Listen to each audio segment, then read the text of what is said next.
မင်္ဂလာပါရှင်ကျွန်မကတော့ချချိုဆမ်ပါဒီပီပီရုပ်မြင့်တန်ကြားရဲ့နောက်ဆုံးရသတင်းတွေကိုတင်ဆက်ပေးပါတော့မယ်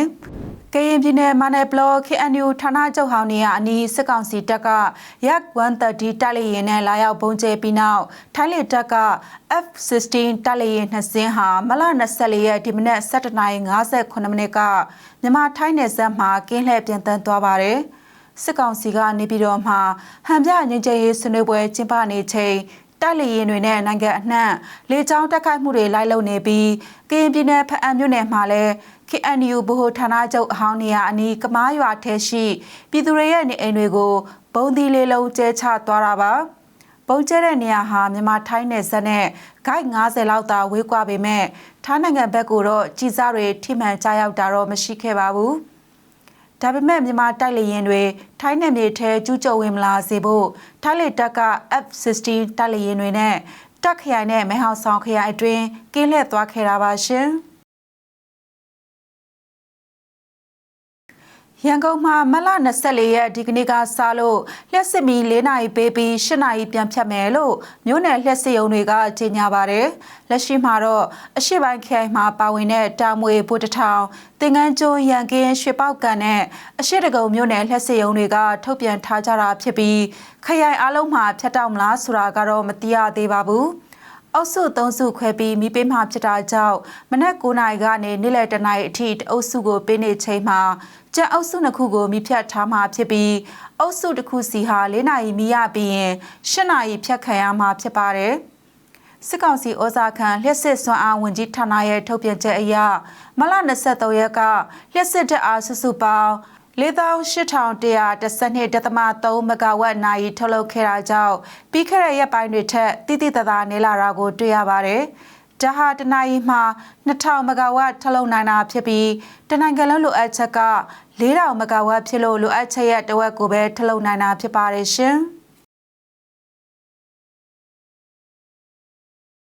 ရခိုင်ပြည်နယ်ပုံနှကျုံးမြို့နယ်ကကျေးရွာ10ရွာထက်မနည်းမှာရေရှားပါမှုဒဏ်ကိုဆူဆူရွာခန်းစားနေကြရတယ်လို့ဒေသခံတွေနဲ့စစ်ပေးရှောင်းတွေကပြောကြပါတယ်။ပုံနှကျုံးမြို့နယ်က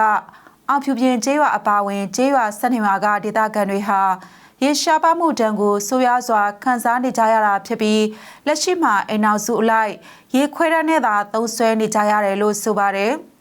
ရွာမှာရေမရှိတော့တဲ့အတွက်တောက်ရေကိုသာခွဲတန်းနဲ့ရပြီးသုံးရေအတွက်ချောင်းတွေမြောင်းတွေကနေသွားခတ်ကြရကမလမှာတည်းရေရှားပါမှုကိုအလူအလဲခံနေရတယ်လို့အောင်ဖြူပြင်ကျေးရွာသားတယောက်ကပြောပါတယ်။ပုံနှကျုံမြို့နယ်ကရေရှားပါနေတဲ့ကျေးရွာတွေမှာစစ်ပေးရှောင်းတွေအများပြားခိုးလုံနေကြရတဲ့အတွက်ကျေးရွာတွေမှာရှိတဲ့တောက်တုံးရေကန်တွေနဲ့လူဦးရေညီမျှမှုမရှိတာကြောင့်ရေရှားမှုဒဏ်ကိုဆိုးရွားစွာခံစားနေကြရတာလို့ဒေသခံတွေကပြောကြပါတယ်။လက်ရှိမှာရပ်ဖက်အဖွဲ့အစည်းတွေကရေလူဒန်းမှုတချို့ရှိကြပေမဲ့လုံလောက်မှုမရှိဘူးလို့ဆိုပါတယ်။စစ်ပေးရှောင်းတွေအများဆုံးရှိကြတဲ့ပုံနှကျုံမြို့နယ်အပြင်ရသေးတောင်ပေါက်တော်နဲ့ကြောက်တော်မြို့နယ်တို့မှာလည်းတောက်တုံးရေရှားပါနေကြပါတယ်ရှင်။အာရခတက်တော် AA ကထိန်းချုပ်ထားတဲ့ရခိုင်ကမြို့နယ်တွေမှာဒေသခံပြည်သူတွေကိုအတင်းအဓမ္မစစ်မှုထမ်းခေါ်ဆောင်တာမရှိပေမဲ့ပြည်သူစစ်တပ်နန်းကတော့မဖြစ်မနေတရားရမယ်လို့ AA နဲ့နှိစက်တဲ့စစ်ရေးသတင်းရင်းမြစ်ကပြောပါတယ်။ကေခိုင်သတင်းပေးပို့ထားပါတယ်ရှင်။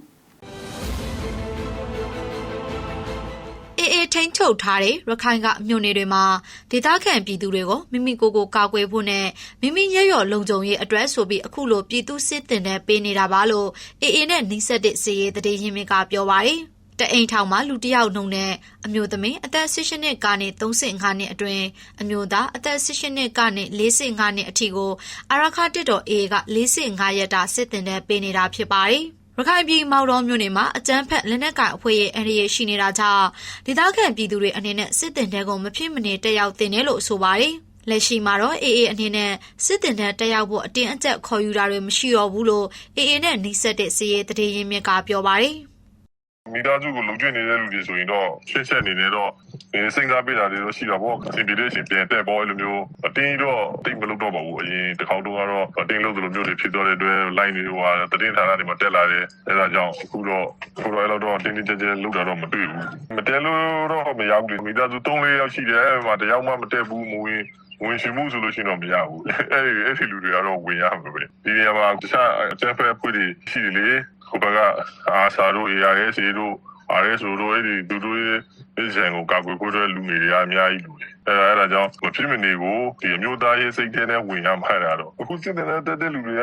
စစ်တိုင်းရမှာမဟုတ်ဘူးလေဒီဘက်မှာနေစဲမှာကိုလူမျိုးကိုကာကွယ်ဖို့အတွက်ပဲကာကွယ်လုပ်ငန်းတွေမှာတုံးဖို့အတွက်ပဲထားပါလေ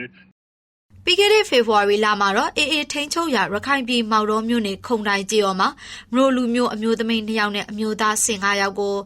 အေကစစ်တင်တဲ့တက်ရောက်ဖို့အတင်းအဓမ္မခေါ်ဆောင်တော့ခဲ့တယ်လို့ဒေသခံတွေကပြောပါတယ်။ဒါကြောင့်ဒေသခံပြည်သူတွေကြားမှာစစ်မှုထမ်းခေါ်ဆောင်ခံရမှာနဲ့ပတ်သက်ပြီးစိုးရိမ်စိတ်တွေများနေတာကြောင့်ရှောက်တဲနေထိုင်သူတွေလည်းရှိနေတယ်လို့ဆိုပါတယ်။အေပြောရဲဆိုခွင့်ရှိသူဥခိုင်ဒုက္ခကတော့ဘူးတိတောင်မောင်တော်ဒေသကအရက်သားပြည်သူတွေဟာမွတ်စလင်အကြမ်းဖက်အဖွဲ့တွေရဲ့အသက်အန္တရာယ်ချင်းချောက်မှုတွေရှိနေတာကြောင့်တက်ဖြတ်မခံရဖို့နဲ့သူတို့ရဲ့ကြေးရော်တွေကိုကိုယ်တိုင်ကာကွယ်နိုင်ဖို့အခြေခံလုံခြုံရေးအသိပညာပေးသင်တန်းတွေပေးနေတာပါလို့ဒေတာတွင်မီဒီယာတွေမှာပြောဆိုခဲ့မှုပါတယ်။ဒါအပြင်ဒေတာတွင်အကြမ်းဖက်အဖွဲ့တွေရန်ကနေကာကွယ်နိုင်ဖို့အတွက်အာရခတက်တော်အေးအနေနဲ့ဘူးတိတောင်မောင်တော်မြို့နယ်တွေမှာစစ်တင်တဲ့ပေးကိုပေးရမယ်ဆိုပြီးသုံးသပ်မှုတွေလည်းရှိနေပါတယ်။နန်းကတော့ပေးရမယ်ဗျမောင်တော်ဖက်မှာပို့ပြီးပေးရမယ်ဒီဘင်္ဂလားဒေ့ရှ်နိုင်ငံမှာခိုလုံနေတဲ့ဒီစီးပြင်းရှောင်းအုပ်စုဟာအရှင်မြေအကြမ်းဖက်ဖို့သူတို့ရွှေ့ပြောင်းသွားနိုင်တဲ့လက္ခဏာရပ်တင်မြင်နေရတယ်ပြီးတော့ရှင်းမှာလည်းအဲ့လိုမကြာခဏအကြမ်းဖက်မှုတွေဖြစ်ခဲ့တဲ့အပိုင်းတွေအများကြီးရှိရဥပမာ2016ပဲဖြစ်ဖြစ်စစ်ခုံပဲဖြစ်ဖြစ်ကြားထဲမှာဒီဒေတာခံတွေကိုတက်ဖြတ်ခဲ့တာပဲဖြစ်ဖြစ်နိုင်ခဲ့တဲ့အတွက်ဆိုရင်ဒီဟာကိုကြိုတင်ကာကွယ်ဖို့ဆိုလို့ရှိရင်ဒီအဲ့ဖက်မှာရှိတဲ့ရန်ရွာတိုင်းဟာလုံခြုံရေးတတိအမြဲတမ်းရှိနေဖို့လိုအပ်တဲ့အတွက်စစ်တင်တန်းကတော့ပေးကိုပေးထားရမယ်ပြီးခဲ့တဲ့နှစ်အတွင်းမောင်တော်နဲ့ဘူးတိတောင်မြို့နယ်တွေမှာအာဆာအဖွဲ့ရဲ့ခြုံခိုတိုက်ခိုက်မှုတွေကြောင့်ကုန်သည်တွေနဲ့အရက်သားတေဆုံးသူ20ရောက်ထက်မနည်းရှိခဲ့ပြီးတရားရရှိသူ30ကျော်ရှိပြီးတော့လက်ရှိအချိန်ထိဖမ်းဆီးခံထားရသူ9ယောက်ထက်မနည်းရှိခဲ့တယ်လို့သိရပါတယ်။ကျွန်မကေခိုင်ပါAR တိုင်းကဒေသထွက်ကုန်ငရှင်းတွေဈေးကျဆင်းနေတဲ့အတွက်ငရှင်းလုပ်ငန်းလုပ်ကိုင်သူတွေအခက်အခဲဖြစ်နေတယ်လို့ AR တိုင်းဒေသခံတွေနဲ့ရေထွက်ကုန်ရောင်းဝယ်ရေးပွဲရုပ်လုပ်ငန်းရှင်တွေစီကသိရပါတယ်။ပြီးခဲ့တဲ့ဇန်နဝါရီလနဲ့ဖေဖော်ဝါရီလတွေမှာငရှင်းတပိတ်သားကိုကျပ်18500အထိဈေးရှိခဲ့ရကနေမလဒုတိယပတ်ကစပြီးငရှင်းတပိတ်သားကိုကျပ်8500အထိဈေးထိုးကျလာတယ်လို့ဆိုပါတယ်။ငရှင်းဈေးကျဆင်းသွားတာဟာငရှင်းကိုအဓိကတင်ပို့ရတဲ့တရုတ်နိုင်ငံဈေးကွက်ကိုငရှင်းအပါအဝင်တင်ပို့ကုန်တွေအကန့်အသတ်နဲ့သာတင်ပို့ခွင့်ပြုတော့တာကြောင့်လို့ AR တိုင်းကရေထွက်ကုန်ရောင်းဝယ်ရေးပွဲရုပ်လုပ်ငန်းရှင်တယောက်ကပြောပါတယ်။ AR တိုင်းကထွက်ရှိတဲ့ငရှင်းတွေကိုဒေသငရှင်းရောင်းဝယ်ရေးလုပ်ငန်းရှင်တွေကဝယ်ယူပြီးစနစ်တကျတန့်စင်ထုတ်ပိုးကရန်ကုန်မြို့ကိုတင်ပို့ရောင်းချတာဖြစ်ပြီးရန်ကုန်မြို့ကနေတဆင့်တရုတ်နိုင်ငံကိုတင်ပို့ရောင်းချနေတာဖြစ်တယ်လို့ဆိုပါတယ်ရှင်။ DBB ရုပ်မြင်သံကြားရဲ့နောက်ဆုံးရသတင်းတွေကိုရှုစားခဲ့ရတာပါအားလုံးကိုကျေးဇူးတင်ပါတယ်ကျွန်မကတော့ချိုချိုဆမ်းပါရှင်။